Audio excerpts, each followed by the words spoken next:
está se cumprindo literalmente, não é? Mas ela tem figuras de linguagem, tem, e não são poucas não, são muitas figuras de linguagem. A Bíblia é um livro precioso, ela tem história, poesia, geografia, ela tem tantas coisas preciosas, mas tudo isso para nos ensinar a misericórdia e a graça de Deus, a fim de nos salvar. Escatologia, irmãos, é um tema que sempre chamou a atenção, sempre despertou o interesse daqueles que querem conhecer, podemos dizer assim, o futuro. Porque, como está escrito aí, escato quer dizer futuro, e logia é tratado, é estudo. Então, escatologia, essa palavra junta, não é nada mais do que um tratado, um estudo acerca do futuro. E a nossa preocupação foi também a preocupação dos discípulos do Senhor. Lá em Mateus 23, Jesus entra no templo. É a última vez que ele entra em Jerusalém, porque dali ele sai levando a sua cruz. Ele entra em Jerusalém, Mateus 21, e ali ele permanece. E no momento em que ele sai, os seus discípulos lhe mostram um templo precioso e glorioso, porque Herodes, naqueles dias, ele havia restaurado aquele templo a fim de amenizar a ira dos judeus diante da realidade que eles estavam vivendo. E eles mostraram o templo para o Senhor. Está lá em Mateus 23. E Jesus deixa o templo, atravessa o vale e sobe o Monte das Oliveiras. E já em Mateus 24, no versículo 3, a Bíblia diz que, assentado no Monte das Oliveiras, os discípulos lhe perguntaram: Senhor, quando serão essas coisas? Que sinal haverá da tua vinda e do fim do mundo? A partir daí, irmão, Jesus começa um célebre e precioso sermão que está registrado em Mateus 24, em Lucas 21, Marcos a partir do capítulo 13, e ele vai falando uma série de coisas preciosas.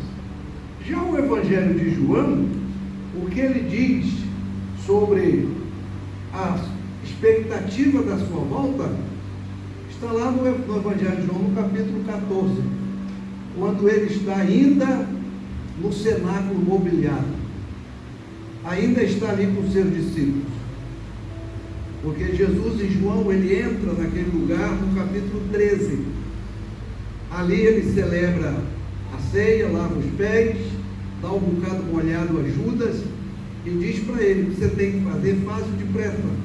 E Judas sai, e Jesus fica com seus discípulos, e ali ele termina o capítulo 13, 14, 15, 16, 17, e no final do capítulo, início do capítulo 18 de João, Jesus sai para o Monte das Oliveiras. Isso já era tarde, bem tarde da noite, não é? E assim os evangelhos, cada um coloca esse momento precioso. Irmãos, o que temos diante de nós não é nada mais, nada menos do que a revelação da palavra de Deus. Muitas pessoas questionam, falam assim: mas pastor, o Apocalipse está chegando. E tudo de ruim que acontece, as pessoas chamam de Apocalipse, né? Os cientistas, depois da Segunda Guerra Mundial, criaram o relógio do fim do mundo. E aí, cada situação que acontece, eles adiantam o relógio. Agora, esse mês passado, o mundo ficou meio, está reverberando muito aqui em cima. Dá para diminuir esse trem aí? Isso, vamos melhorar aí. Continua. Então, irmãos, o mundo fica preocupado e diz assim: não, o Apocalipse vem aí. E o que é o Apocalipse? Apocalipse é uma palavra de origem grega que significa revelação. Não tem nada a ver com o que está acontecendo, não, ué. Está acontecendo, são os juízos de Deus sobre a terra, não é? Já se avizinhando, já chegando mais perto de nós, para dizer para mim e para você, como disse no início, que Paulo fala lá em Romanos, que a nossa salvação está agora mais perto de nós do que quando aceitamos a fé. Cada dia que passa, irmãos, estamos nos aproximando de um fim que será igual para todos nós, um fim que é precioso. O fim que a Bíblia revela não é o fim que o mundo espera, não é o fim que o mundo espera. Então, dentro dessa perspectiva bíblica aí, nós temos um Deus que anuncia esse fim desde o princípio. Ele diz lá em Isaías 46:10: eu, Senhor, anuncio o fim desde o princípio. A minha vontade será estabelecida, todos os meus princípios serão cumpridos. E é interessante que quando Deus fala isso através de Isaías, no capítulo 46, no 44, no finalzinho, ele fala assim: e digo isto de Ciro. E quem era Ciro? Ninguém sabia, mas Deus já estava profetizando acerca de um homem que ia ser seu servo no momento exato da história. Então, o que isso nos ensina, irmão, é que Ele, o Senhor, tem o controle de todas as coisas. O controle do mundo nunca esteve na mão dos homens, sempre esteve e estará nas mãos do Senhor. É Ele que manda, Ele que comanda, Ele que ordena. Todas as coisas existem por Ele e para Ele e através dEle, e glória, pois, a Ele eternamente. Amém. E está acabado. E o que temos nas mãos? Nós temos a palavra que orienta, a palavra que edifica, a palavra que abençoa. Por exemplo, quando a gente abre a Bíblia lá em Gênesis 49, o que temos lá? Um Jacó velho, já cansado da visão, reunindo seus filhos do leito da morte, e para cada um ele traz uma profecia. Você já leu a profecia de Jacó? Hein? Já teve a curiosidade de ler Gênesis 49? Ele reúne seus filhos ali, e para cada um ele dá uma palavra. E o que Jacó está fazendo? Profetizando acerca do futuro do povo de Deus, dos tempos do povo de Deus. E quando olhamos as profecias de Jacó, para os relatos históricos, para o que tem acontecido com o povo de Deus, Israel, nós vimos que Jacó foi um grande profeta naquele momento, um grande profeta de Deus. E lá está Israel, não é? Aguardando o trabalhar de Deus novamente. Porque é interessante, irmãos, que quando Jesus ele está ali no templo, profetizando daquela nação, dizendo para Jerusalém: Jerusalém, Jerusalém, que matas os profetas, apedreja os que te são enviados. Como eu quis te ajuntar, como eu quis te abençoar, como eu quis você perto de mim. Mas não foi assim. Não é? João descreve no seu evangelho, ainda no capítulo 1, que ele veio para os que eram seus, e os seus não o receberam. Porque tudo isso faz parte de um plano glorioso de Deus, para no seu tempo próprio exaltar o seu nome. Exaltar o seu nome. Quem diria, não é, que a profecia de Isaías 66, verso 8 se cumpriria, quando Isaías profetizando diz: porventura pode nascer uma nação num só dia? Pode nascer num só momento um povo? Quem ouvia Isaías profetizando isso há 700 e tantos anos antes de Cristo, diria: de onde Isaías está tirando essa ideia? Mas ele profetizou, não é? E no dia 14 de maio de 1948, numa reunião da ONU, por um voto do brasileiro que estava ali, Oswaldo Aranha, ele deu aquele voto de Minerva. Houve um empate: Israel se estabelece ou não na terra? E ele foi lá e desempatou. Ele disse: por mim, Israel vira nação. E aí, Israel se estabelece como nação. Não é?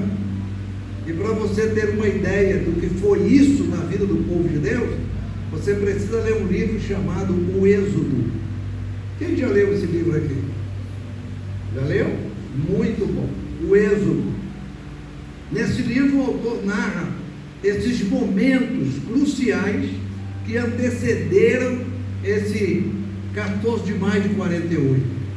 E quando Israel se estabelece nesse dia, no dia seguinte, ele é invadido por 5 nações do Golfo Pérsico: Egito, Jordânia, Iraque, Irã, e todo mundo tinha ali. E vieram com tudo em cima do povo de Deus. E como Israel venceu, irmão? Como Israel conseguiu? Mais uma vez, as profecias se cumpriram. Mais uma vez o Senhor manifestou o seu poder. Mais uma vez Deus deu uma declaração a todos nós, que Ele é o Senhor da história, que Ele comanda todas as coisas. Israel está lá. Jesus quis abraçar, eles não entenderam.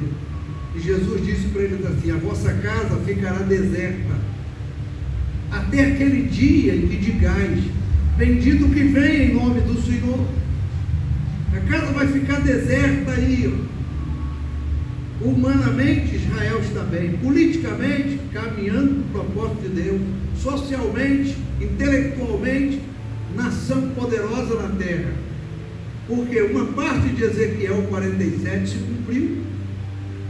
Os ossos se juntaram, a carne veio, a pele chegou, aquele exército se levanta, mas está faltando uma outra parte, que é o sopro do Espírito sobre aquela nação. Israel está lá, poderoso, maravilhoso, não é? Cada dia superando as situações. Quantas guerras Israel já passou, quantos momentos difíceis, não é? Essa volta de Netanyahu ao poder ali tem tudo a ver com o propósito de Deus. Nós estamos vivendo, irmãos, um quadro político hoje sobre a terra muito interessante, muito interessante. Hoje é 25 já? 24? É 4, né? Então ontem, 23 de fevereiro do ano passado, a Rússia acordou atacando a Ucrânia. Faz um ano, né? Acordou atacando a Ucrânia. E aí, vocês acordaram com aquela notícia: olha, a Rússia está invadindo a Ucrânia. E a gente falou: meu Deus. Aí os analistas: não, isso aqui daqui a pouco cessa. Daqui a pouco faz um ano. Não é? A guerra está lá. E aí o que a gente está vendo? O fortalecimento do russo, o alinhamento de nações do Oriente e agora da África também. Essa semana teve uma reunião lá na África, eu me esqueci agora, se alguém lembra pode dizer, foi, acho que Addis Abeba, e eles tiveram uma reunião, e a comissão de Israel que estava presente foi solicitada para se retirar. Não queremos vocês aqui, mas nós somos observadores, não queremos. Israel teve que se retirar da reunião. Não é? Então, irmão, nós vimos aí que o mundo está se alinhando contra o povo de Deus. As profecias estão aí. A igreja está aqui. E como é que caminha a igreja? A igreja caminha dentro do propósito de Deus para o tempo do fim. Nós estamos vivendo hoje, quer eu goste ou não, a última igreja do Apocalipse. E a igreja de Laodiceia. É a igreja rica. Estão vendo isso aqui? Ó? Isso aqui é símbolo de riqueza. Isso daqui é símbolo de riqueza. Não é assim? Os nossos templos hoje são cada vez melhores, né? Cada vez melhores. Símbolo da riqueza, símbolo do capitalismo. Não é? Dos dízimos, das ofertas que chegam. E aí queremos cada vez mais impressionar pela aparência. Só que em espiritualidade estamos declinando. Não é? Estamos declinando. O amor que Jesus disse que vai espelhar já está acontecendo há muito tempo. Então, amados, tudo conspira para que a palavra de Deus se cumpra. Para que a palavra de Deus se cumpra. Mas os discípulos, eles fizeram uma pergunta ao Senhor, não é? E falaram para ele: Senhor, e quando serão essas coisas que tu disseste? Porque Jesus falou que aquele tempo ia cair. que vai ser isso, Senhor?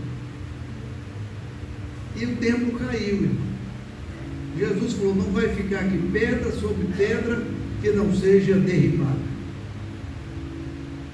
Jesus pagou o preço na cruz, depois de 40 dias subiu ao céu, segundo a descrição de Paulo, 1 Coríntios 15, foi visto por mais de 500 irmãos, e aí ficou a igreja.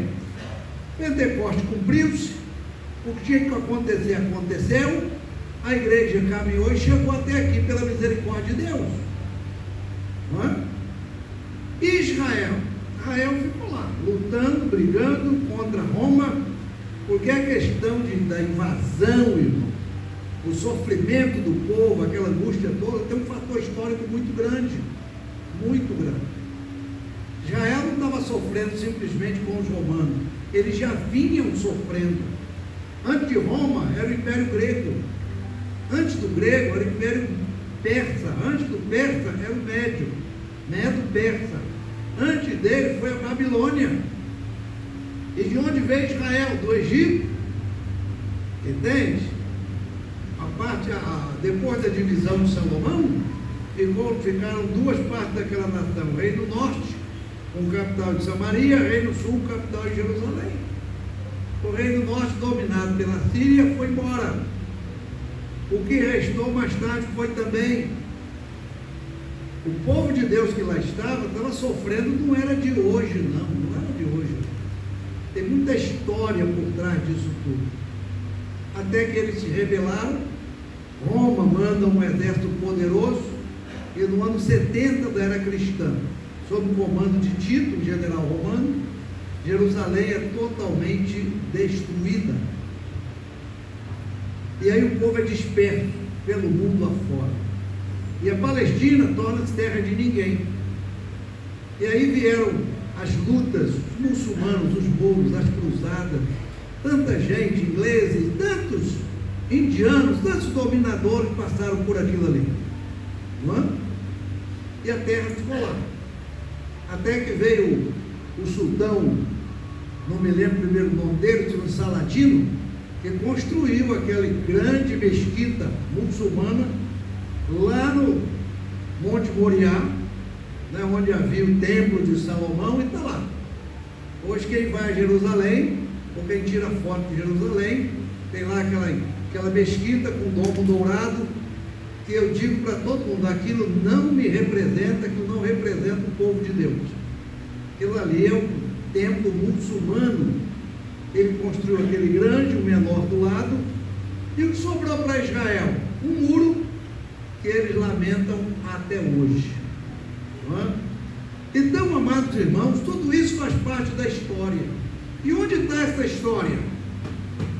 Na tua Bíblia. Está aí, na tua Bíblia. O que Jesus respondeu aos discípulos em Mateus 24, ele disse, não vai ficar pedra sobre pedra, aconteceu. Mas eles fizeram uma pergunta ao Senhor, e sobre a tua vinda? Quando é que tu virás? Porque a vinda para os judeus, para os discípulos, não era como nós pensamos hoje. Hoje nós temos uma visão de vinda, não é que vem para buscar a igreja, vem para arrebatar os salvos, ele vem, mas a vinda do Senhor, irmãos, é um fato, é uma realidade que vai se cumprir na hora certa, no momento exato. Para quê? Para que ele estabeleça a sua ordem sobre a terra. A gente ouve falar hoje, né, em ordem mundial, não é assim? Nova ordem mundial. Aí tem crente que se assusta, né? Pastor, eu vim falar de uma nova ordem mundial aí, ó. Ah, o negócio está sério. E reuniram, e falaram, e disseram. E meu irmão, fica tranquilo. Isso tudo tem que acontecer. Tudo isso é fato bíblico, tem que acontecer. Não é? Toda a profecia vai se cumprir, deixa acontecer. No momento exato, o Senhor vem para estabelecer o quê? O seu reino. Não é assim que nós oramos? Ele falou, vocês orem assim, Pai nosso, tal, não sei o quê, dá pão, dá comida, dá água, e venha o teu reino. Nós oramos isso, venha o teu reino. Um dia esse reino virá. Um dia esse reino será estabelecido. Um dia Deus vai cumprir a sua parte nessa profecia bíblica. O fato é, irmãos, que os discípulos perguntaram: quando é que tu voltas? Sobre a tua vinda. E aí, Jesus começa a falar em Mateus 24, versículo 4, 5, 6, 7, 8, de quê? Você tem a sua Bíblia aí, vamos abrir então? Eu estou falando muito, não estou lendo nada. E se vocês não lerem na Bíblia para conferir o que eu estou falando, depois vão dizer que eu falei heresia. Abre a Bíblia aí, que nós temos diante de nós a palavra do Senhor. A partir do versículo 4, Jesus responde e começa a dizer: acautelai-vos que ninguém vos engane.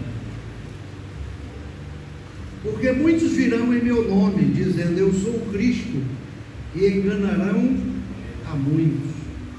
O que Jesus traça aqui, irmãos, o que ele diz aqui do versículo 4 em diante,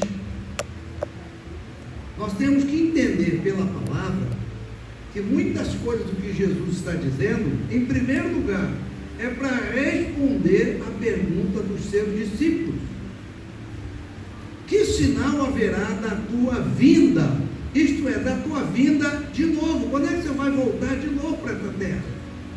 Quando é que você vai voltar para cá? Quando é que tu volta para reinar? Quando é que tu volta para estabelecer o teu reino? Restaurar a casa de Davi? Quando é que tu voltas para isso? E Jesus está respondendo aqui para eles. Não é? Dentro dessa resposta de Jesus está a igreja. Porque o que aconteceu com a morte de Cristo? O véu do templo rasgou-se. E agora, irmãos, estabelece-se o que? O tempo da graça. O tempo da graça de Deus. E todos nós que estamos aqui somos alvo dessa graça. Ninguém vai chegar no céu que é membro de Filadélfia, que é membro, eu não sei de que, na outra e tal, hein? Batista, metodista, anglicano, não sei nada disso. Nós vamos chegar no céu pela graça. Amém. É pela graça pura e simplesmente. O que Paulo escreve ali em Efésios 12:8 é precioso. Não vem das obras, mas não vem mesmo. Para que ninguém se glorie. Imagina um crente chegando no céu, né? Aí já o paletó todo engomado. Olha, rapaz, como é que você chegou? Você viu lá embaixo, né? Eu era o primeiro da igreja. Procura no livro lá. Eu era o primeiro a dizimar, eu era o primeiro a ofertar, eu era o primeiro a isso. E no céu não vai ter isso, irmão. Não vai ter isso. O miserável ladrão, que já estava sentenciado à morte, pendurado numa cruz, esperando o momento de dar o último suspiro, mano, olha para aquele homem escrito ali: rei dos judeus. Você é rei, ele tem reino. Se ele é rei, ele tem reino. E ele disse: Senhor, lembra-te de mim quando entrares no teu reino. E aí vocês já leram na Bíblia, já leram? A minha Bíblia tem uma relação de coisas que Jesus mostrou para aquele homem. Primeiro você tem que dar um jeito de descer da cruz, procurar um pastor, levantar sua mão, aceitar a mim como Salvador, depois ser batizado. O que mais? Tem a ceia, depois se tornar membro da igreja, fazer uma carteirinha. O que mais? Dizimar. Hein? Dizimar. Teu nome tem que estar lá no livro dizimista. E no final eu vou pensar no teu caso. Foi assim? Nada disso. A graça, irmãos, ela deixa a gente doido, sabia? Não tente entender a graça de Deus, não. Aceite a graça. Aceite, não tente entender. Porque a graça diz para aquele homem: hoje mesmo estarás comigo no paraíso. E aí? E aí? E quem vai dizer o contrário? João estava lá na cruz. A Bíblia diz que João estava lá com a mãe dele lá. João deve ter ouvido. Aí ele deve falar: Senhor, não, Senhor, esse aí não, isso é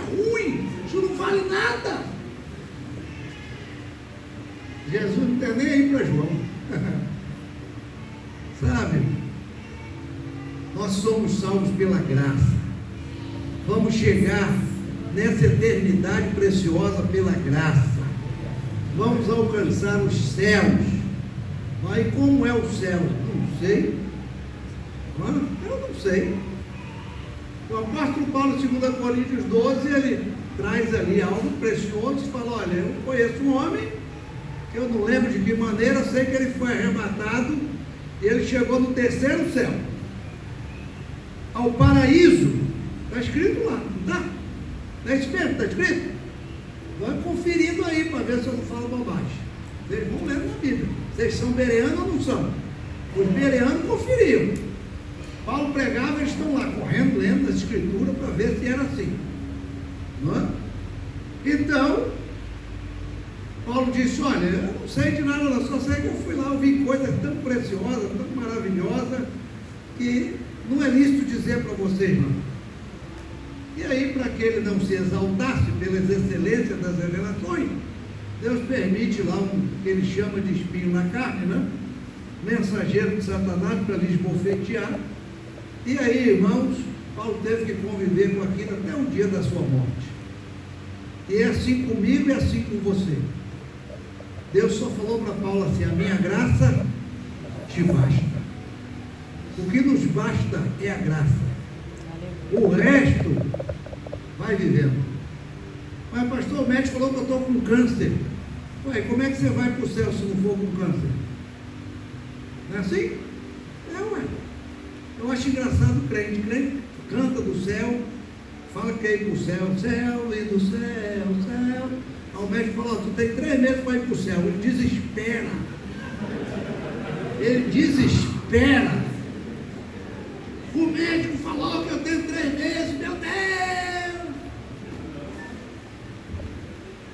Irmãos queridos e amados da cidade de Paraguaçu, paulista, do exterior do estado de São Paulo, eu vou dizer para vocês, eu digo lá no Rio, todo mundo já me conhece. O dia que eu for no médico e ele falar assim: Roberto, você tem 1 mês de vida, está com câncer brabo aí. Agora em outubro, 8 de outubro, eu tirei um tumor do rim esquerdo.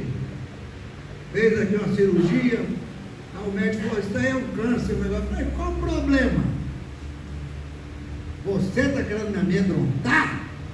Pode cortar o negócio aí. Abriu, cortou o negócio, leva para a biópsia. Essa porcaria vai lá. 15 dias depois eu fui lá. O que virou? Tu não é mole não, hein, cara? Não virou nada, não tem câncer não. Falei: e aí, o que tu tem para me dizer? O meu Deus está acima dessas coisas, rapaz. Mas se ele falasse assim: ô pastor, deu câncer, deu ruim, eu já avisei no Rio de Janeiro. O médico falou: você tem 1 mês de vida, eu vou dar 1 mês de culto de ação de graça e rindo da igreja. Eu vou reunir vocês, fazer 1 mês de ação de graça, culto todo mês. Convidar pastor, amigo, colega, vou ficar rindo. Mas pastor, por que você está rindo? Porque eu estou indo para o céu e tu está ficando por aí. O médico falou: daqui a 1 mês eu estou entrando no céu e tu vai ficar por aí com as tuas tribulações, com as tuas dívidas, com os teus problemas, com as tuas angústias, pagando tuas contas. Eu estou indo embora, estou feliz, ó, estou indo, ó. Mês passado sepultamos um pastor da nossa igreja, Luiz Cláudio, 54 anos, oficial da aeronáutica, câncer no intestino. Começou depois da pandemia, aí fizeram a cirurgia, o médico olhou e falou: não mexe isso não, que isso é problema. Aí ficou lá, foi peregrinando, e por último o Cláudio foi levado para o hospital da aeronáutica lá no Galeão, no Rio de Janeiro, e está lá deitadão, tranquilo, ele era grandão, tomando soro, aí para um rim, para outro, para isso, para aquilo. Aí você chegava lá: e aí pastor, hoje eu vim orar pelo senhor, desse jeito, estou falando diante do meu Deus, calma, o meu Redentor vive, o teu não? Por que você está nervoso? Meu nome está escrito no livro da vida, Jesus já garantiu minha salvação, ele arrumou isso aqui para me levar para ele. Calma. Irmão, você ia lá pensando que você ia confortar Cláudio te confortava. Não, calma, irmão, chora não, que é isso? Eu estou aqui só esperando minha hora, vai chegar a hora. Na hora que chegar, e eu conversando com a esposa dele, falei, ei, Márcia, como é que foi essa última noite do Cláudio? Aí ele já não falava mais, baixinho. Aí ela disse, pastor, eu cheguei perto dele e falei, Cláudio, quem é Jesus para você? E ela disse, ele falou tanta coisa, mas ele falou tanta coisa de Jesus, ele é meu Senhor, meu Salvador, ele é o meu pastor, ele é o meu Deus, ele é... E foi falando, até que a voz dele sumiu. Ela sentou no sofá que tem do lado, e ela disse, eu cochilei. Eu não sei se eu cochilei meia hora, uma hora. Quando eu acordei, eu falei, meu Deus, cadê o Cláudio? Quando eu botei a mão, ele estava geladinho. Fui na enfermaria, alguém chegou e falou, ele já foi. Mas não foi agora não, ele já está gelado, deve ter uma meia hora. Eu vou botar aqui. Ele tinha acabado de declarar que Jesus é o Senhor da sua vida. E foi recolhido. Isso é precioso, irmão. Isso é a graça que nos abraça, que nos ama de tal maneira, sabe? Isso é ter esperança de vida eterna. Não é isso que Paulo escreveu em Tito 3? Que nós fomos salvos em esperança de vida eterna, a qual Deus, que não pode mentir, nos prometeu antes dos tempos dos séculos. É assim que vive a igreja hoje. Israel está lá aguardando o momento de Deus. Ezequiel 38 vai se cumprir, mais cedo ou mais tarde. Gog e Magog de alguma maneira vai invadir. E eu já estou vendo isso aí, já estou percebendo o alinhamento das nações. E aí? O que nós temos que fazer então? Hein? É nos prepararmos. Cada vez mais nos prepararmos. Porque se cremos que Jesus virá levar para si um povo seu, especial, zeloso de boas obras, nós precisamos estar pronto para esse momento glorioso. Voltando aqui a Mateus 24, que eu larguei por aqui em algum lugar, Jesus falou dos sinais, de guerra, de rumores de guerra, de nação contra nação, de reino contra reino, de fome e de pestes. Até um ano retrasado, aí ninguém tinha ouvido falar de peste, né? Quando se falava de peste, era o Salmo 91, peste que anda na escuridão, mortandade que assola ao meio-dia, 1000 caem ao teu lado, 10.000 à tua direita. Era isso que a gente sabia de peste. Até que apareceu na terra o tal do Covid. Apareceu na terra o Covid, assolando, assustando, apavorando, e eu, pela graça de Deus, não peguei nada. Eu não peguei nada. Aí fui enterro de crente, beijei testa de crente, entendeu? Ia levar comida para crente, o irmão da igreja lá em casa, trancado no quarto, cheio de remédio, pastor, não entra não, de essa porta, mas deve ser besta. Sentei na cama dele, de um lado, minha esposa do outro, e ele todo ruim, cheio de oxigênio, cheio de coisa, pastor, esse quarto está contaminado. Eu falei, e eu com isso? O meu Deus está acima desse negócio aí, rapaz, esquenta não, vem orar por você. Esse homem hoje está vivo, fez a prova da OAB, passou, é advogado para a glória de Deus. Pronto. E eu também estou vivo, uai, eu estou aqui, tomei 5 vacinas. Pastor, mas diz que a vacina do diabo, eu digo, sei lá, vou tomar, bora.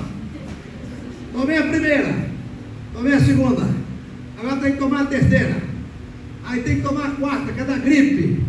Aí eu tomei a 4ª vacina, fui no posto na semana seguinte, falei, minha filha, eu quero vacina de raiva. Mas porque o cachorro me mordeu, eu falei, não, para mim não ficar com raiva, me dá uma vacina de raiva. Então eu tomei 5 vacinas, 3 de coisa, uma da gripe, outra da raiva, pronto. Não sinto mais raiva, fui vacinado, estou tranquilo. Acabou a história, irmão. Entendeu? Estou aí, ó, esperando Jesus.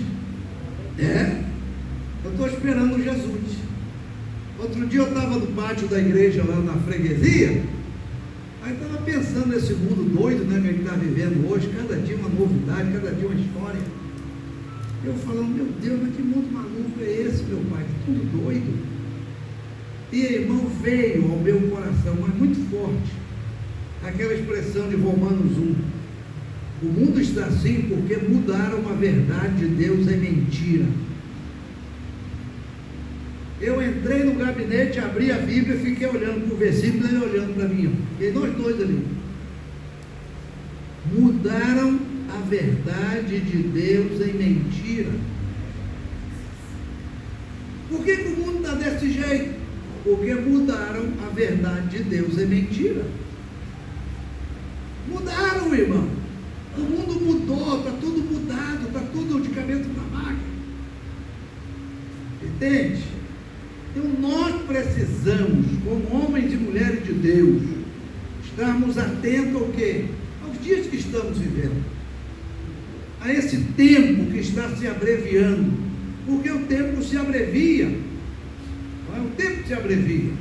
E quando Jesus fala dessas coisas aqui, nesse tempo muitos serão escandalizados, para aí Sião, e falando da peste, quando essa pandemia veio, Covid, um irmão da igreja foi o primeiro a morrer, teve o outro, o Afrânio morreu também, e mais um outro, logo no início.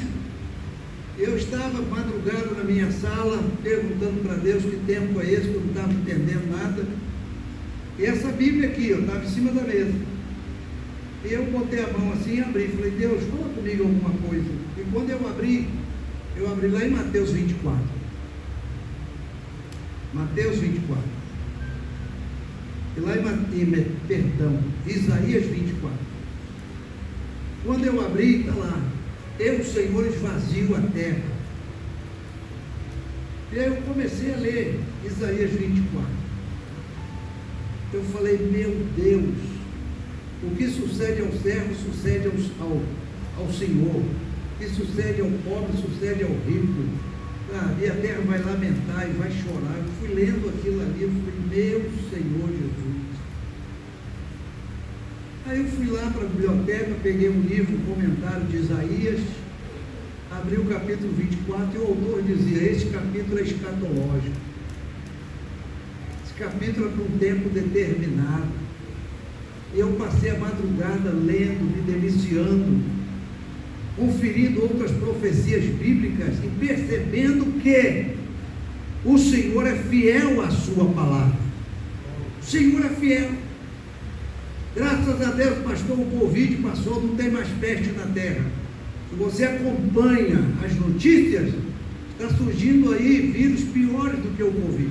Estão chegando, devagarinho, estão vindo.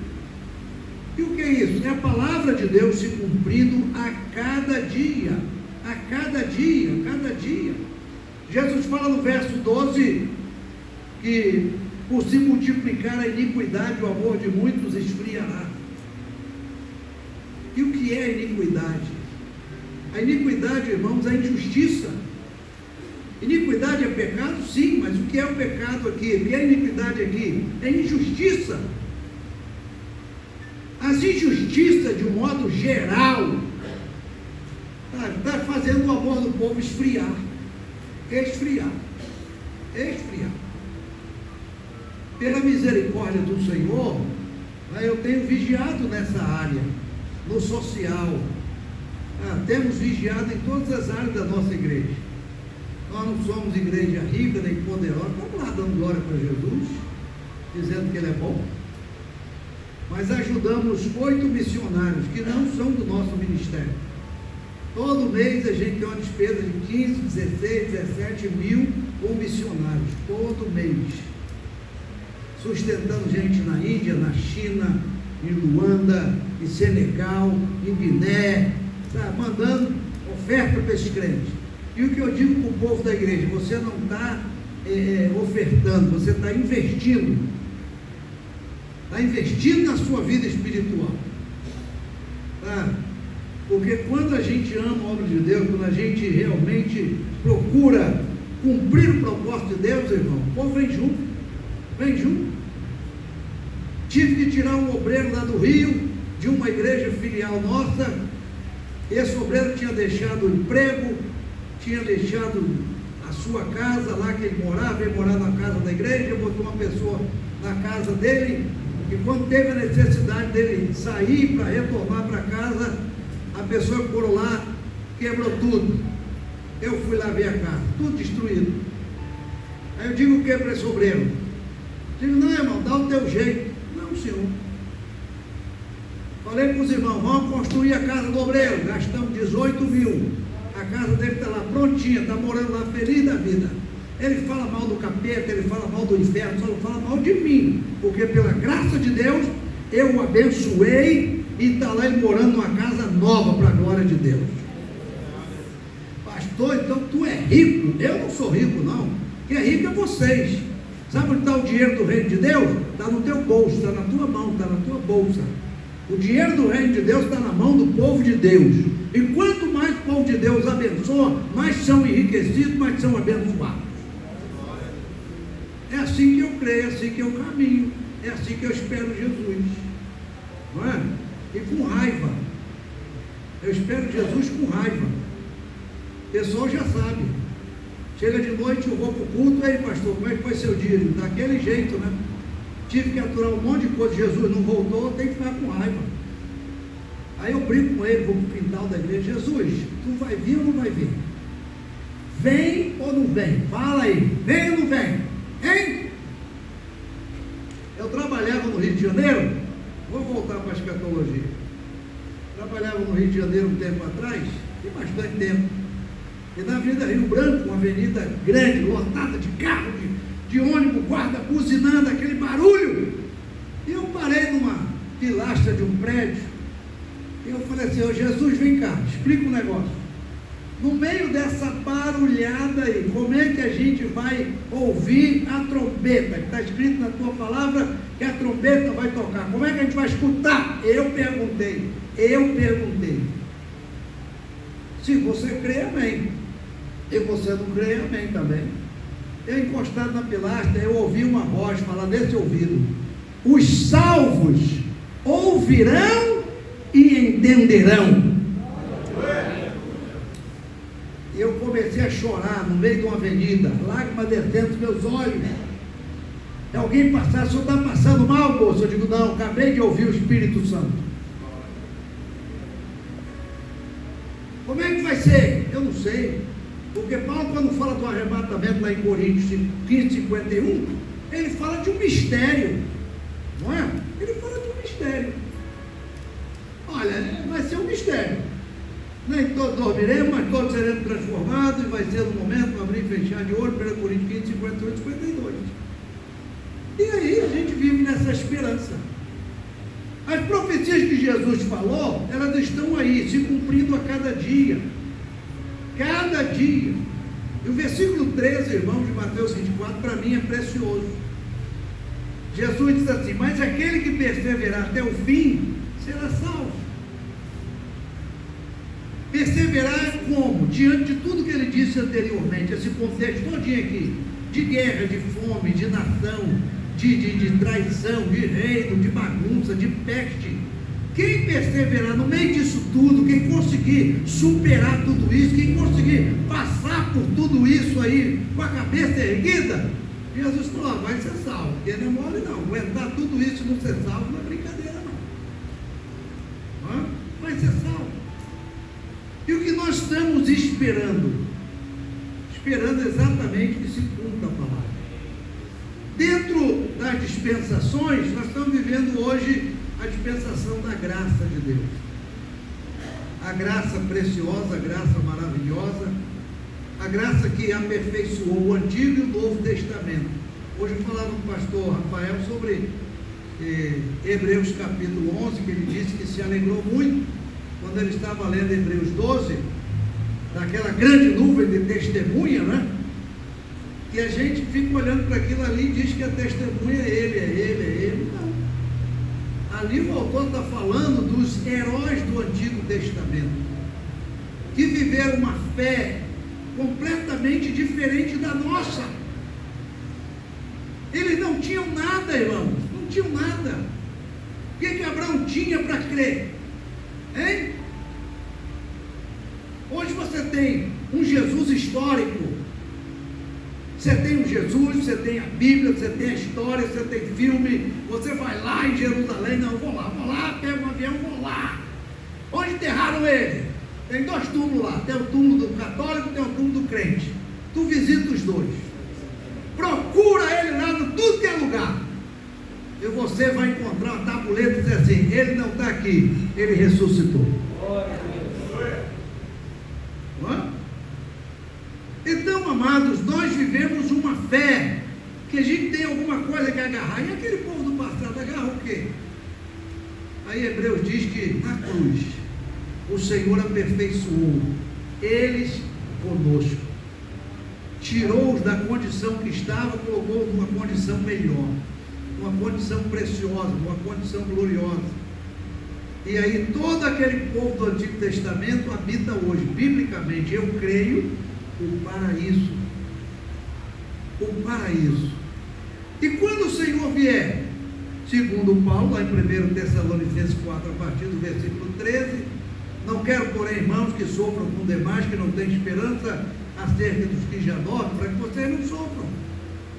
Não é? Mesmo o Senhor vai descer do céu com alarido cordiacante, com a trombeta de Deus, e os que morreram em Cristo, quando Jesus vier, está escrito lá, Deus se tornará a trazer com ele. Para quê? Para que sejam transformados, os vivos transformados, e juntamente vamos encontrar o Senhor nos ares. É a esperança que nós temos. Enquanto essa esperança não acontece, o que eu faço? O que a escatologia me ensina? A escatologia, irmão, nos ensina neste momento a perseverarmos. Perseverarmos. Quando Jesus cita ali Mateus 25, porque Mateus 24, Mateus 25, são 2 capítulos preciosos desse evangelho. O primeiro evangelho escrito foi o de Marcos, depois o de Mateus, depois de Lucas, depois o de João. Marcos, ele escreve o evangelho com 16 capítulos, e como a gente sabe, ele revela Jesus como servo de Jeová. Jesus em Marcos, ele já começa enfrentando oposição, e ele fala para todos os discípulos, você quer caminhar comigo? Vai sofrer oposição, vai sofrer.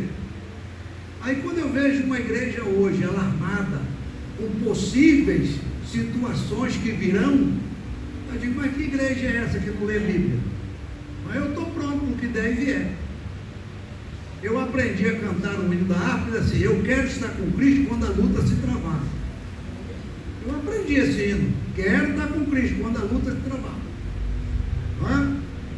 Eu não sei as igrejas daqui, mas lá no Rio de Janeiro, algumas das nossas igrejas, como aqui em Paraguaçu, tem registro, tem CNPJ, mas vou reunir com o pastor para a gente rever essas coisas aí. Mas lá no Rio, nosso contador, ele já falou, pastor, eu quero a relação de todos os obreiros que recebem ajuda da igreja, todas as igrejas. Um recebe 2 salários, outro recebe 3, outro recebe 4, outro recebe 5, outro recebe 6. Todo mundo manda para cá, é CNPJ das igrejas filiais. Aí tem a sede, termina 00155, aí tem 003, 004, 008, 017, 040, 023 e vai embora. Aí eu falei, mas para que tu quer isso? Ordem do governo. Pagar imposto de renda do que pastor recebe da igreja. Vocês pagaram aqui? Eu paguei lá. 1.800 não sei quanto de imposto. Mês que vem vai para 1.900 e tanto. Já é ordem. Isso está cobrando imposto do que os pastores recebem das igrejas. Daqui a pouquinho vão receber imposto das igrejas.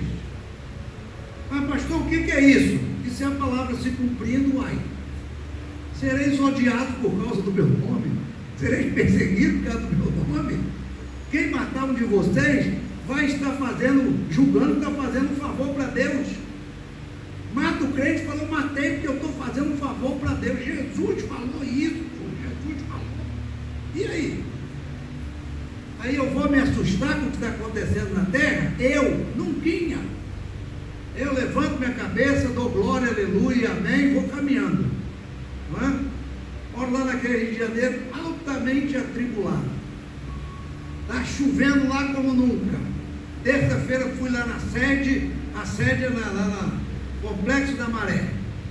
Aí quando você entra, já tem 3 trilhos na tua frente. Aí eu paro o carro, Cristo farol, aí vem um moleque de lá, meu filho, tira isso aí, tem que ir para a igreja, tribulado. Aí quem é o menino que tira aquele trilho? Filho de crente, criado na igreja, no meio da bandidagem. Ô pastor, desculpa, é a hora do chefe, manda tirar o negócio. E é assim que a gente vive, entendeu? Pastor, não tem medo? Não tem medo de ir para o inferno, não é? Jesus falou, não tem medo de quem manda você, senão não tem medo não, tem que mandar medo daquele que mata a alma e ainda manda ela para o inferno, é isso que eu tenho que ter medo. Então a gente vive nessa expectativa. Qual é a expectativa escatológica para hoje, irmão? É que a gente tem que viver neste presente século sóbria, justa e piamente, na esperança de que alguma coisa vai acontecer. Alguma coisa vai acontecer, não é? Aí muitas pessoas me perguntam, mas pastor, e aí, nós vamos passar pela grande tribulação? A minha pergunta é, o que é grande tribulação? Onde é que está escrito na Bíblia grande tribulação? Aqui em Mateus 24, a partir do versículo 15, né? Jesus disse, quando viste que a abominação da desolação, de que falou o profeta Daniel, está no lugar santo, quem lê atenda. A partir do versículo 15, do que Jesus disse aqui e do que ele diz em seguida, ele está falando de um tempo de angústia para Jacó, que é o que nós chamamos de grande tribulação. Lá em Jeremias 30, verso 7, diz que haverá um tempo de angústia tão grande sobre Israel, que é o tempo de angústia para Jacó. Não é?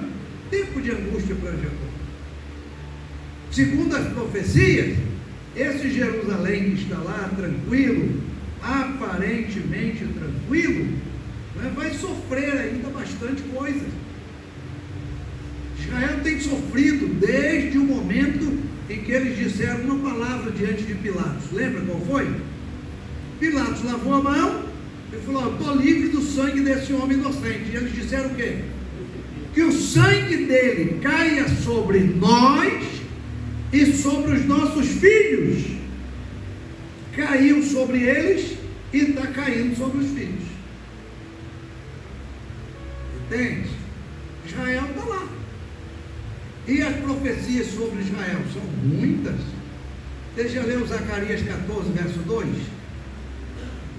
Em Zacarias 14, verso 2, tem uma profecia para se cumprir. O Senhor diz assim, e eu ajuntarei todas as nações para a peleja contra Jerusalém. Essa será a grande tribulação. E o que a gente passa, o que virá, conforme o Apocalipse mostra, não é? São apenas os juízos de Deus, irmão. Os juízos de Deus. E o prenúncio dos juízos de Deus já estão aí diante de nós. O que Paulo fala da terra, lá em Romanos 8, 22? Ele diz que a criação geme. Está gemendo. O que nós temos assistido da terra? Não é? Que o globo da terra está em seu momento final. Momento final. Há um tempo atrás, eu estava em casa e quando eu liguei a televisão, estava passando o início de um debate sobre o tempo. E eu parei de opa, interessa isso aqui. E quando eu fui olhar, ouvir aquilo ali, ver, a apresentadora falou, gente, para explicar o tempo, eu trouxe um filósofo. Aí o filósofo falou da importância do tempo, do valor do tempo, da grandeza do tempo, muito bom. Falou bobagem não. Aí depois ela disse, para a gente entender o que tempo estamos vivendo, eu trouxe agora um físico. Aí foram lá entrevistar um camarada que é professor de física, não sei de onde aí, e ele pegou um quadro e começou a mostrar e dizer que a Terra tem um núcleo, e que a Terra tem uma inclinação, e que desde o ano tal que se começou a ver o movimento da Terra, a Terra, ela, durante o dia, ela dá 24 voltas ali em torno do Sol, e tal, e pelas guerras, pelos abalos, pelas explosões, testes atômicos que se fazem quase que semanalmente, não é? Fazem testes atômicos, tudo isso está abalando o núcleo da Terra, e ele disse, ele provou, que a Terra cada vez está girando mais rápido, e nisso, as 24 horas passam mais rápido, as horas continuam as mesmas, mas a sensação que a gente tem é que passou. Você acorda de manhã e você não faz nada, e vai para lá e vem para cá, daqui a pouco está dando meio-dia, e você não fez nada. Então a Terra está girando mais. A gente disseram que o núcleo da Terra parou, pode virar o contrário. Não é? Aí estão dizendo que a Terra vai girar assim, não sei o quê. Eu acompanho tudo isso, tudo que é notícia extravagante, eu estou lendo, vendo, olhando. O negócio de quem morreu, quem matou, não me interessa. Jornal, não sei de que fala que bandido, não me interessa. Bandido eu conheço os montes lá no Rio. Não me interessa. O que me interessa são notícias que ajudem a entender a palavra, a compreender o que está acontecendo no mundo. E o que está acontecendo? É que a palavra de Deus está se cumprindo. O reino de Deus está chegando, irmão. Está vindo cada dia mais próximo para nós. Então o mundo de hoje está gemendo, a terra está gemendo. No início desse ano, alguém disse, e eu li, que vai ser o ano das chuvas. Chamei minha esposa, falei, lê isso aqui. Ela falou, misericórdia, o ano das chuvas. Falei, vamos nos preparar, vamos comprar um guarda-chuva para cada um. Não fica querendo pegar o meu não, tu tem o teu, tem o meu. E desde que esse ano começou, aliás, desde dezembro, né? É chuva sobre chuva. É o tempo da chuva. Aí cai coisa aqui, derruba ali, acontece acolá. E as pessoas ficam perguntando, e Deus onde está? Deus está anunciando o fim desde o princípio. Desde o princípio. O que Jesus falou aqui em Mateus 24 é uma realidade, irmão. É uma realidade. E a igreja onde ela está, inserida nesse contexto aí, aguardando o quê? A bem-aventurada esperança e o aparecimento da glória do nosso Deus, o Senhor Jesus Cristo. Estamos aguardando. Jesus, em João 14, fez uma promessa. Ele disse o quê? Não se turbe o vosso coração, crede em Deus, crede também em mim. Na casa de meu pai tem morada, se fosse ao contrário eu diria para vocês, vou preparar lugar e virei outra vez. Virei outra vez. Eu virei para vos buscar. Eu creio que o Senhor virá buscar, como diz o Salmo 101, verso 6, os fiéis da terra. Os fiéis da terra. Viver nesse mundo hoje, a gente tem que realmente viver de acordo com a palavra e na esperança de vida eterna. Porque sabe o que a Bíblia diz? Que nós somos entregues à morte todo dia. Você já leu isso? Nós somos entregues à morte todo dia, irmão. Eu lá no Rio de Janeiro, eu saio de casa, todo mundo já sabe.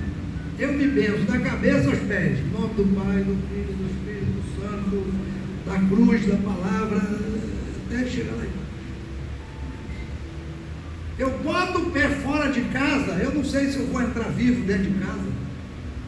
É tiroteio, bala perdida, não sei o que. É tanta notícia ruim.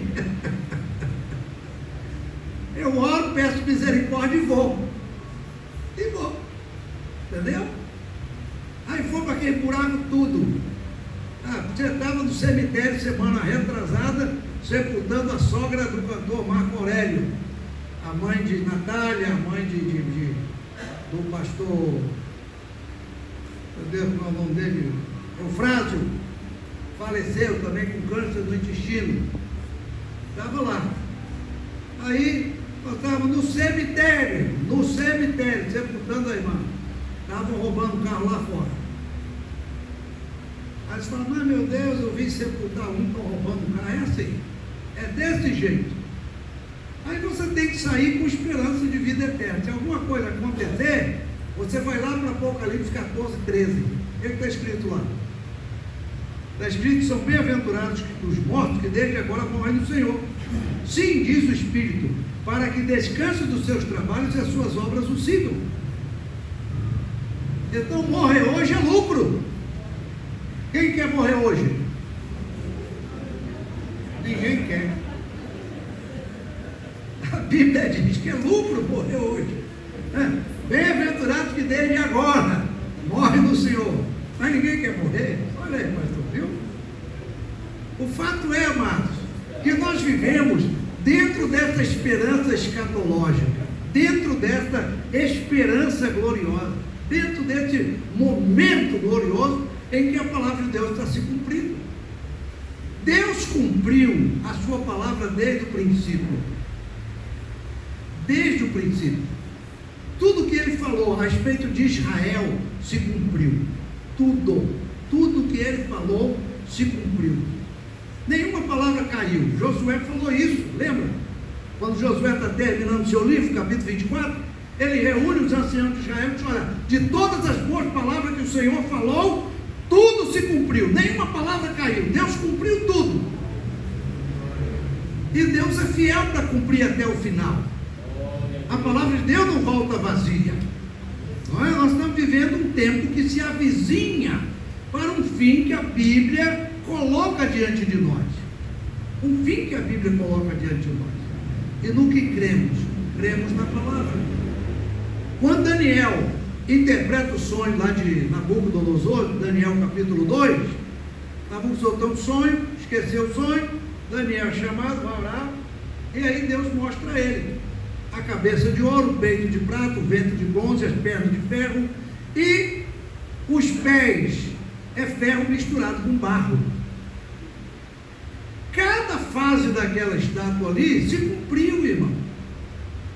A Babilônia teve seus 70 anos de projeção, aí depois o Medo invade lá, não é? Invadiu Babilônia, porque a Pérsia, sob o comando de Ciro, ainda estava tomando algumas regiões ali daquele momento. Aí invade, não é? Aquele camarada faz aquela festa ali, o Belsazar, Deus julga, naquela noite ele é morto, e aí os medos invadem. Aí se você ler Isaías 21, o que Isaías 21 fala? Sobre a queda de Babilônia. Isaías 21 fala da queda de Babilônia. Ainda diz assim, quando vocês virem os pares de cavalos e de camelos, quando eles virem os pares assim, ó, sabe, diga, caída é Babilônia. Tudo que a Bíblia diz, irmão, se cumpriu e se cumpre.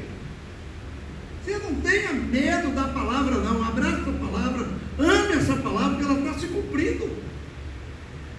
Jesus disse, não vai passar um tio, no J, nem nada, tudo vai se cumprir. Arrisca. Agora, pastor, qual é o negócio de interpretação? Tem um monte. E qual é a escola? Tem um monte. Não é? Tem um monte de escola. Você pode escolher a escola que você quiser. Está tudo dentro da Bíblia? Está. E negócio de que salvo para sempre está na Bíblia? Está. E que não é salvo para sempre está na Bíblia? Está. E que vai para o céu está na Bíblia? Está. E que não vai para o céu também está na Bíblia? Está. Está tudo na Bíblia. E onde é que está? Leia, procure, examine. Jesus falou isso. Examinar a Escritura. São elas que de mim testificam. E vós cuidar de nela o quê? Vida eterna. Vida eterna. E na verdade, irmão, nós estamos aqui pela vida eterna. Sabia disso? É. Foi que Jesus prometeu para você. Me diga. O que foi que Jesus prometeu para você? Te dar uma boa casa na cidade que você mora. Falou, ó, se é fiel comigo, eu vou te dar uma casa dos teus sonhos. Isso está escrito lá, não sei aonde, que eu ainda não vi direito. Se você procurar, você acha. Não tem isso na Bíblia? Não. Não vai achar, porque não tem. A única coisa que Jesus falou para mim e para você, João 10, 27, e dou-lhes a vida eterna, e nunca hão de perecer, e ninguém, falando das ovelhas, as arrebatará das minhas mãos. Foi o que ele prometeu, irmão, vida eterna. O resto é lucro. Você tem família? É lucro. Você tem uma casa? É lucro. Você tem o que comer? É lucro. Paulo falou lá para Timóteo, capítulo 6, 1 Timóteo 6, falando dos ricos. Manda os ricos desse mundo não colocar a esperança nas riquezas, não, porque a riqueza vai tudo de água abaixo. Tem um monte de rico aí, bilionário, perdendo bilhões. Você está lendo isso aí? Né? Polema, Sicupira, o outro, um indiano bilionário, já perderam bilhões. Tu perde R$1, eles perdem bilhões. Numa brincadeira eles perdem 60 bilhões, 80 bilhões, porque eles têm 500, eles perdem 80. Aí Paulo falou, fala para o rico, não ficar preocupado com essas coisas não. Aí mais abaixo Paulo diz o quê? Quem lembra? Se você tiver o que comer, o que vestir e onde dormir, esteja com isso contente. Você quando veio para o mundo não trouxe nada e manifesta que quando for nada vai levar. Acabou. Pronto. Deus te deu uma casa, você tem onde dormir, tem uma comidinha para comer, um feijão com arroz, dá glória. Tu tem esperança de vida eterna? Se alegra. Tu tem certeza que teu nome está escrito no livro da vida? Fica feliz. Não foi isso que Jesus falou para os discípulos? Mandou os 70, voltaram tudo alegre. Senhor, demônio saiu, paralítico andou, cego chegou, o mundo falou. Jesus falou, tá legal. Vocês estão alegres por isso? Isso aí é coisa da vida. Vocês têm que se alegrarem, porque o vosso nome está escrito no céu. Alegrar por isso. Onde é que está meu nome? Meu nome está no céu. Não tem uma promessa no Apocalipse? Ao que vencer, dar-lhe uma pedra branca com um novo nome. Ah, tem uma promessa. Tem uma promessa. Cada carta lá do Apocalipse, ela se assemelha às 7 parábolas de Mateus 13. 7 parábolas, 7 cartas. 7 tempos, 7 propósitos. E Deus está no controle disso tudo. Nós estamos vivendo o último tempo da igreja. Sabe? E o que nós precisamos fazer hoje? É nos voltar ao princípio da palavra. Ao princípio da palavra. O arrebatamento da igreja é algo glorioso. E eu creio que vai ser assim. Eu creio. Pelo menos eu creio. Porque tem pessoas que falam, não pastor, mas eu não creio não. Eu acho que Jesus não vem assim para buscar. Ele vem porque tem também a teoria, não é, do arrebatamento, como é que diz, né? Esqueci agora. Então, Jesus vem para quem morre. Aí tem um monte de versículo na Bíblia que corrobora isso. Vem para quem morre, tem um monte. Aí vem mesmo. Vem. Tá, morreu, Jesus chega lá e vamos embora. Não foi isso que ele falou do Lázaro, lá em Lucas 16? Quando o rico morreu, o que houve? Quem lembra da parábola? Lucas 16, quem lembra? Diz assim, o rico morreu e foi sepultado. Tinha dinheiro, compraram um caixão, flores, sepultaram o rico. E quando Lázaro morreu, o que a Bíblia diz? Você lembra? Vieram os anjos e o levaram para o seio de Abraão. Quando morre sem Jesus, sepulta. Quando morre com Jesus, vem anjo para levar. Não é? É diferente. É salvo. Teu nome está escrito lá em cima, uai. Não é? E se ele vier, como a sua palavra diz, que ele virá no momento de abrir e fechar de olhos, como é que vai ser isso aí? Hein? O que Paulo escreve em Filipenses 3 e 20? Quem já leu esse versículo? Filipenses 3 e 20. Quem já leu? Filipenses 3 e 20, é tão fácil. Paulo diz assim, mas a nossa cidade está no céu, donde também esperamos o nosso Salvador, o Senhor Jesus Cristo. E o versículo 21 diz o quê? Que transformará o nosso corpo abatido para para ser semelhante ao seu corpo glorioso, segundo o seu eficaz poder, de sujeitar também a si todas as coisas. Está escrito isso aí na tua Bíblia. Por isso que eu não esquento minha cabeça esse negócio de cidade. A história diz que o governador larga o governador na mão de Deus. Estão falando que larga na mão de Deus. Estão falando que larga na mão de Deus. Eu largo tudo na mão de Deus, não esquento minha cabeça. Sabe por quê? Minha cidade está no céu. Eu tenho certeza disso, eu estou indo para lá. Eu creio que eu vou morar no céu. Eu creio. Acabou, pronto. Pastor, e se não for no céu? Vai ser em algum lugar. Você aqui na terra que não vai ser, pode na terra. Mas não diz que a gente vai voltar para morar na terra, que não sei o quê. Aí é outra dispensação. Não é? Aí amanhã a gente fala sobre isso, não é verdade? Da dispensação do milênio, um tempo que virá, não é? Por que Jesus veio? O que vai acontecer com a sua volta pessoal? Porque há muitas profecias sobre isso. Então, amados, nós temos que viver na expectativa de que o Senhor virá. Ele virá. E o que nós temos aqui em 1 Tessalonicenses é algo precioso. Eu comecei falando aqui em 1 Tessalonicenses, depois de Colossenses, aí vem 1 Tessalonicenses, capítulo 4, versículo 14: porque se cremos que Jesus morreu e ressuscitou, assim também os que em Jesus dormem, Deus os tornará a trazer com ele. Eu gosto muito de Paulo, sabe por quê? Paulo, todas as vezes que ele afirma a nossa salvação, ele sempre coloca um C. Já leu isso na Bíblia? Pega as epístolas de Paulo: Romanos, Coríntios, Gálatas, Efésios, Filipenses, Colossenses, Tessalonicenses, Timóteo, Tito, Hebreus, não sei se foi ele, se não foi, Filemão. Lê as cartas de Paulo. Ele tem sempre um C. Se alguém está em Cristo, se você crê, se você espera, se você... Sabe por quê? Porque a salvação é uma coisa muito pessoal. Muito pessoal. E é uma questão de fé. É uma questão de fé. Ser salvo é uma questão de fé. Ou a gente crê e é salvo, ou não crê e não é salvo. O que Paulo disse para aquele homem lá em Atos 16, lá em Filipos? Eu vou matar. Mata não, rapaz, está todo mundo aqui. E o que eu faço para me salvar? Que aquilo eram duas situações. Primeiro, ele queria se salvar do problema, não é? Ele queria se salvar daquela situação ali. Se fugiu todo mundo, eu vou dar conta, vão me matar. Aí Paulo disse o que para ele? Crê no Senhor Jesus. Entendeu? Mas é só isso, só. Mas para ir para o céu é só isso, só. Para bater o nome escrito no livro da vida é só isso, só. Só isso. Crê no Senhor Jesus. Você crê no Senhor Jesus?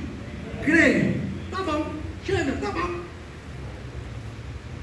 O Filipe, não é Filipe, aquele evangelista, né, aquele diácono lá da igreja, está lá em Samaria, na perseguição, lá ele foi para Samaria, pregando, e tal, e os discípulos lá de Jerusalém mandaram alguém para Samaria, que tinha um avivamento, e o Espírito pegou Filipe. Se a gente crê assim, se não crê assim também, está escrito. Então, como diz o povo aí do mundo, vale o que está escrito, acabou a história. Está escrito, está escrito. Espírito arrebata Filipe, bota ele do lado do carro de um camarada lá, está lendo Isaías, não entende nada. Filipe pula do carro, explica para ele, vê água.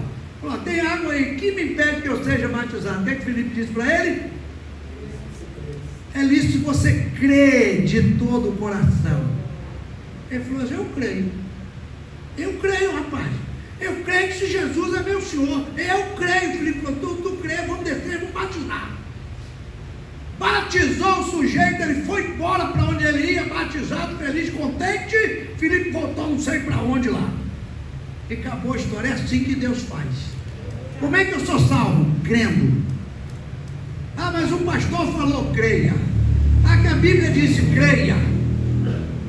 Sabe? É crer, irmão. Eu vou para o céu, creia. Mas estou dizendo que eu não vou, creia também. Vamos embora, vamos, esquenta não. Irmãos, eu estou vivendo hoje uma época da minha vida, tá? Lá naquele Rio de Janeiro, ferve de coisa, né? Ferve. Aí o pessoal, Roberto isso, Roberto aquilo outro, e tal, e não sei o quê. Essa semana chegou para mim uma notícia. Filho de crente, criado na igreja, e vou dizer o nome, Assembleia de Deus, está lá, Assembleia. Não era Batista não, pastor Luiz, Assembleia.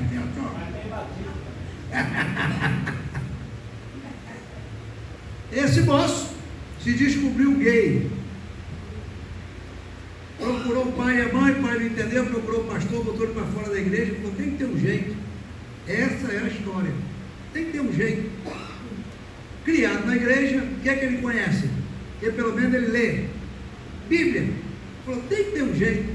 Procurou na Bíblia um monte de versículos, foi anotando, foi fundamentando, e hoje ele tem uma igreja dos gays. E ele prova para mim e para você que Deus ama todo mundo, vai levar todo mundo para o céu. E aí? Tu morre, tu infarta, tu faz o quê?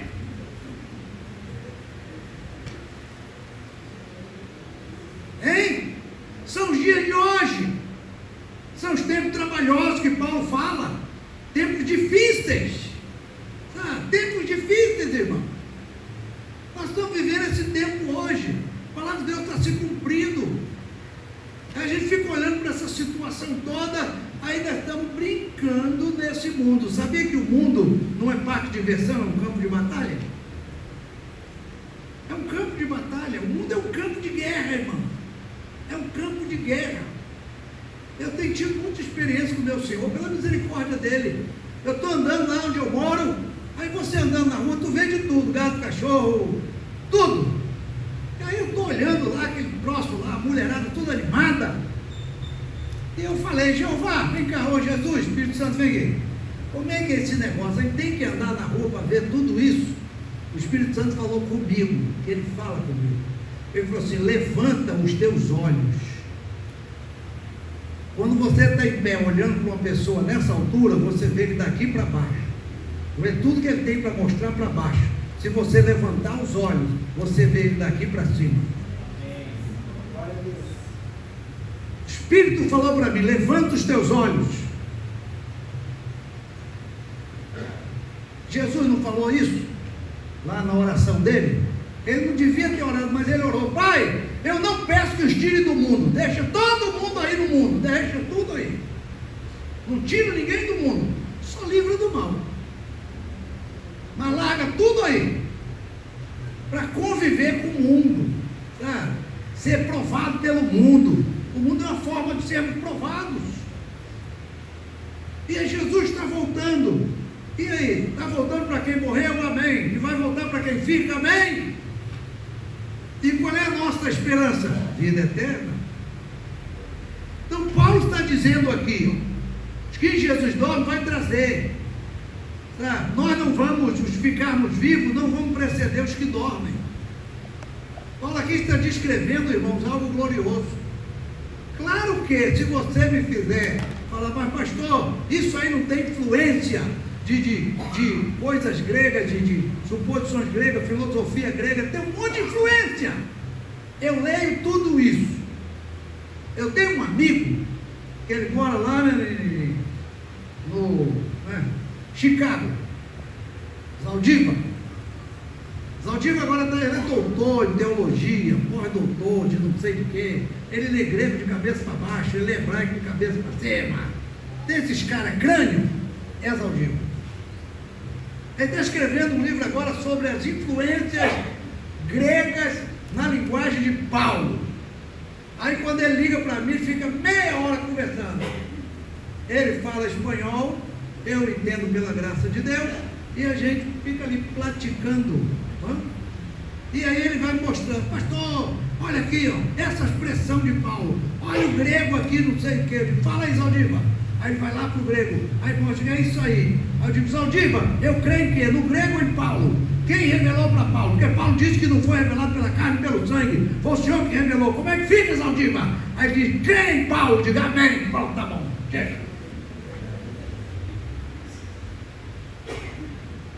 Sabe? Porque às vezes a gente fala assim, lê a Bíblia, né? E fala, não, pastor, mas isso aí, ó, tem muita alegoria, tem muita hipérbole, tem muito isso, tem muito aquilo. Se você quer estudar sobre isso, eu não sei se você vai achar, mas tem um livro em inglês, dessa grossura assim, dessa grossura, tem não sei quantas mil páginas. Eu tenho esse livro, eu estou com 68, eu tenho esse livro há uns 45 anos aproximadamente. Eu comprei esse livro, ele é em inglês, pregando por tipos e metáforas da Bíblia, dessa grossura, de Benjamin Kish. O autor é Benjamin Kish, da Creation Publication. Procura que você vai achar em algum lugar esse livro. Aí tu vai ler tudo negócio de Bíblia, de alegoria, de hipérbole, de paralelismo, de não sei de quê. Que a igreja, a Bíblia é cheia disso. São as figuras de linguagem usadas para descrever o quê? O propósito de Deus. O propósito de Deus. Não é? Aí Paulo está falando aqui que o Senhor vai descer do céu. Aí vai trazer o quê? Os que morreram, que estão no paraíso. Tá? Traz eles para cá, traz todo mundo. Vamos ressuscitar. Vamos ressuscitar. O que é isso aqui? Isso é aquela palavra grega chamada parousia. E o que é parousia? É a manifestação de um chefe, de um poderoso, de um rei, que chega para reinar, que chega para dominar, que chega para estabelecer um novo propósito. Paulo está falando disso. E o Senhor vem, e quando Ele vem, ele desce do céu. Agora, de que céu que Ele está? Porque essa turma que está aqui, que Ele vai trazer, está no terceiro céu, no paraíso. 1 Coríntios capítulo 12 fala isso. Onde que está o Senhor? Sabe qual é a palavra diz? Hein? Lá Paulo, lá em 1 Timóteo capítulo 6, ele diz que Ele só habita nas alturas, numa luz inacessível, a qual homem jamais algum viu e nem pode ver. A Ele seja glória para sempre. Paulo fala isso. Mas quando eu leio Efésios capítulo 1, a partir do versículo 18, Paulo diz assim, que Deus ressuscitou a Cristo, e os levantou, e o ergueu, e o colocou acima de principado, potestade, nome que se nomeia, não só nesse século, mas também no vindouro, colocou Ele acima de tudo. Filipenses 2:10, Deus o exaltou soberanamente, lhe deu um nome que é acima de todo nome. Onde esse céu que o Senhor está, o que eu posso te dizer pela Bíblia, é que é um céu que está acima de toda e qualquer situação que se nomeie nessa terra. Onde Ele está acima de qualquer situação, E Ele vai descer de lá. Para quê? Para levar para si a sua igreja. O povo que tem essa esperança de morar no céu, de entrar no céu. Não é? Lá em Apocalipse 22, bem-aventurados que lavam as suas vestiduras do sangue do Cordeiro, para que tenham direito à árvore da vida e possam entrar no céu pelas portas, ir para o céu. Essa é a nossa expectativa, essa é a nossa esperança. Quando você sepulta um crente, você diz o que para ele? Hein? Os pastores, amigos que estão aqui, homens de Deus, mulheres de Deus, o que é que a gente diz? Nunca mais vou te ver. Não é assim? Não. Todo mundo fala, até breve, irmão.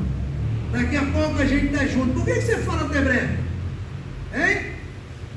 Porque não importa se é milenista, pré-milenista, pós-milenista, médio-milenista, se é futurista, se é histórico, se é isso, se é aquilo, não importa. A nossa esperança diz para aquela pessoa na hora da morte, daqui a pouco eu vou te ver. Daqui a pouco eu estou junto com você. Sabe quem fala mais alto nessa hora? Não são as diferenças teológicas, é a esperança na ressurreição. Fala mais alto nessa hora. É esperança na ressurreição. Isso é glorioso, isso é precioso, irmão. Aí o Senhor vem para quê? Ele vem com alarido, voz de arcanjo, trombeta de Deus, não é? E aí os vivos serão arrebatados juntamente com os mortos, porque é algo precioso, não é? Segundo a história dessa palavra parousia, existe um livro chamado Palavras-Chave do Novo Testamento. Palavras-Chave do Novo Testamento foi escrita, tem o Fruto do Espírito, Obra da Carne, e tem mais um outro material. Foi escrito por um autor, você lê, você fala assim, meu Deus, você é um crente. E ele nunca foi crente. Ele morreu já tem um tempo atrás, eu estou tentando lembrar o nome, vou lembrar. E esse homem escreveu sobre palavras-chave do Novo Testamento. William Barclay, é isso aí. É esse aí, muito obrigado. William Barclay. E ele escreveu sobre essas palavras. E é interessante que cada palavra grega, ela tem uma história. Você fala assim, que bom, que dia bom. O que é dia bom? Dia bom. Não é dia bom, não. É dia bom. Dia bom é outra coisa, o diabo grande. O dia bom. Sabe? E fica por isso mesmo, já no grego não. O grego quando fala parousia, peraí, por que parousia? Quem está chegando? Quem é o importante que está vindo? Quem está vindo aí? É um vencedor, é um vitorioso, sabe? É um triunfante. Nesse caso aqui, Paulo está descrevendo a vitória de quê? De Cristo sobre a morte. A vitória de Cristo sobre a morte. Porque se nós temos essa esperança, é porque Ele ressuscitou primeiro. Primeiro. Se tem uma coisa que não pode botar medo no crente, é a morte. Não. Você já conversou com a morte? Eu já. Já chamei ela, falei, vem cá, vamos conversar. Ela veio. Sentou perto de mim, botei uma cadeira no centro aqui, eu aqui, vamos conversar. Está me vendo aqui? Está vendo? Sabe o que eu sou? Sou um servo do Deus vivo. Se Ele mandar você me recolher, tu presta muita atenção. Tu não vai recolher um qualquer não. Sou um servo do Deus vivo. Tu não vai fazer gracinha. Tu vai ser apenas um veículo para separar a minha vida material da vida espiritual. Vai separar. Aquele momento ali. Quem vai me levar não é você. São os anjos que virão para me levar. E eu conversei com a morte. Pastor, tu é doido? Doido e meio. Doido e meio, irmão. Para que a gente é salvo? Hein?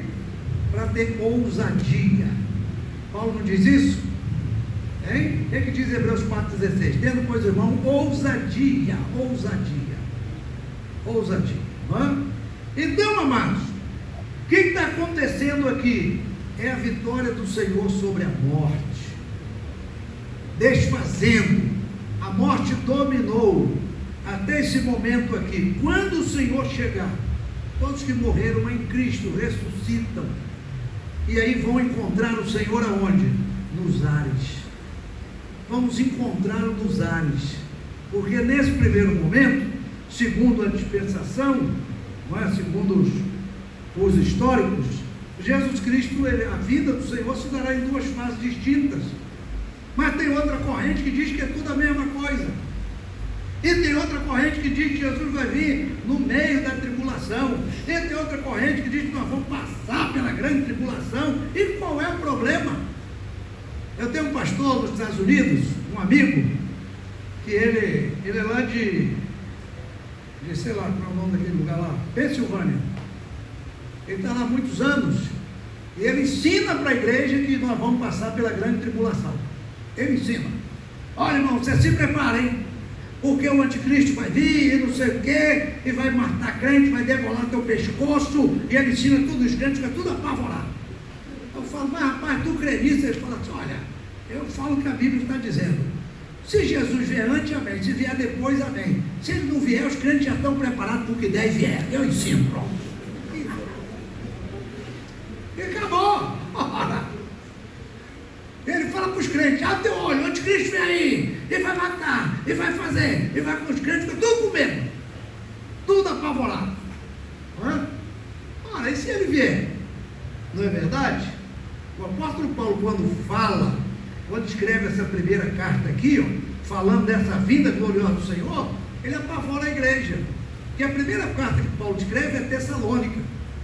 É a Tessalonicense, a primeira carta de Paulo. Lá pelos anos 50 da era cristã, ele escreve essa carta. Imediatamente ele tem que escrever a segunda, porque apavorou o povo de Tessalônica. Paulo entra em Tessalônica lá em Atos 17, na sua segunda viagem missionária. Ele sai de Jerusalém em Atos 15, Atos 16 ele entra na Macedônia, primeira cidade é Filipos, dali ele desce, vai para Tessalônica, depois ele vai para Coríntio, depois ele vai para Éfeso e vai embora Paulo. Mas é interessante o seguinte, que no capítulo 2 da segunda carta, aí ele tem que fazer uma retificação, diz, olha irmão, rogamos pela vinda do Senhor Jesus e pela nossa reunião com Ele. Ele fala de duas coisas distintas, da vinda e da reunião. Onde é que nós vamos nos reunir? Nos ares. Vamos encontrar com Ele. Ele disse, olha, não se movam facilmente no vosso entendimento, nem fica perturbado, quer por Espírito, quer por palavra, quer por epístola, como de nós, como se o dia de Cristo estivesse já perto. É interessante que quando Paulo escreve Romanos 13, ele diz, eu isto digo conhecendo o tempo. Quando ele escreve 1 Coríntios capítulo 7, versículo 28, ele também fala assim, olha, eu digo isso porque o tempo se abrevia. Então Paulo conhecia o tempo, Paulo conhecia as circunstâncias do tempo, as situações de tempo, mas nesse momento aqui ele tem que dizer, olha, não fica apavorado, não é? Como se o dia de Cristo estivesse já perto. E o que Paulo fala aqui? Paulo diz, irmãos, dos tempos que estamos vivendo, vai vir a apostasia. E o que é a apostasia? É o abandono da fé. Apostatar não é simplesmente sair de uma igreja e ir para outra. Não é simplesmente falar, não quero mais ser crente, vou servir para o mundo. É apostatar da fé. É desistir da fé. Desistir da fé. E muita gente está desistindo da fé. E nesse desistir da fé, estamos perdendo a nossa referência. A apostasia está aí. E é interessante que as coisas estão acontecendo hoje, irmão, sorrateiramente. Sorrateiramente. Entende? De que maneira as coisas estão acontecendo? Você lembra quando Eva chegou no